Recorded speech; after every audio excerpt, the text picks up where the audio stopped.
So you just heard Vivek say it. If the government is willing to lie to you about foundational economic data, how many new jobs will be created? If they'll do that, then what else are they lying about? Or what are they not lying about? Well, here's one thing they have lied about. For decades, like more than 70 years, the truth about those lights you see in the sky. They've just started to tell a small part of the truth. The Pentagon was forced to acknowledge that UFOs are in fact real. You're not crazy for knowing that. But they still can't explain them or discuss what these might be. Now, we did a Fox Nation documentary called The UFO Files. We spoke to a retired Navy pilot who gave his assessment of what these objects are capable of. We got the footage that you see on the Tic Tac video, which is it's about 40 seconds to a minute long, and that's when it darts off to the left of my scope. And we couldn't find it again. The Princeton radar was clean. Halfway through the intercept, Underwood realized that his electronic surveillance systems were being jammed. Offensive jamming or active jamming, they're kind of one and the same. It's considered an act of war per the Geneva Convention. Like the other objects, the Tic Tac behaved unlike anything military pilots had ever seen. At first, I didn't see anything unusual, unnatural. It wasn't until it started jamming, that's when things started to be unusual. The erratic nature, the lack of propulsion that you should be able to see at that range. Commercial airliner, another military aircraft, you should see that method of propulsion. Not seeing any of it. So now we know the U.S. military has seen these things, well, pretty much every single day. And not just the U.S. military. Since everyone in America now has a video device in their pocket, we have evidence coming in constantly, and it does seem to be accelerating. There seems to be a lot more sightings in the last year. Maybe we're imagining it, but it seems that way.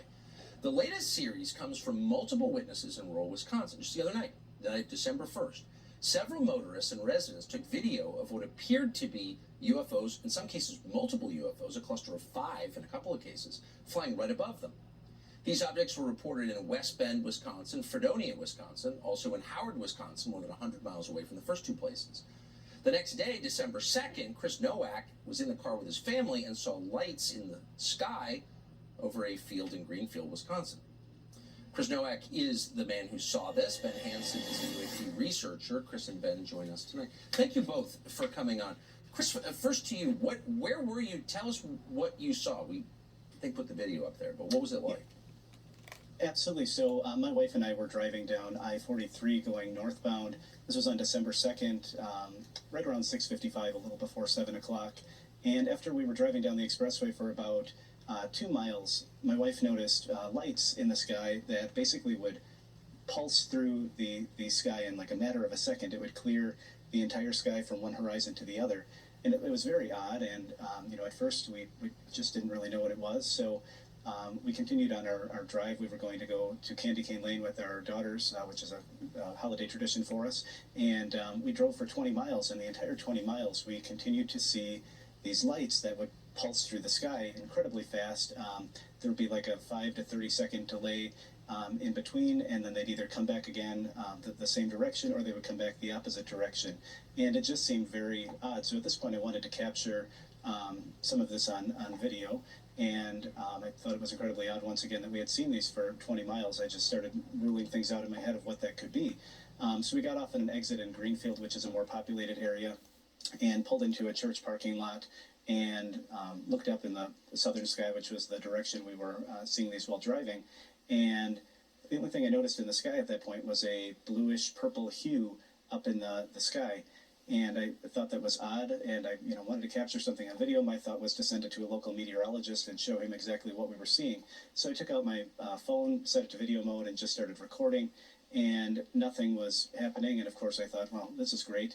We're not going to be able to capture whatever we were seeing on film. And within a 10-second period of time, there was a white light that had illuminated in the middle of this blue hue that was in the sky, and it just sat there for about 10 seconds, and then it shot forward, but shot out into 3 different directions.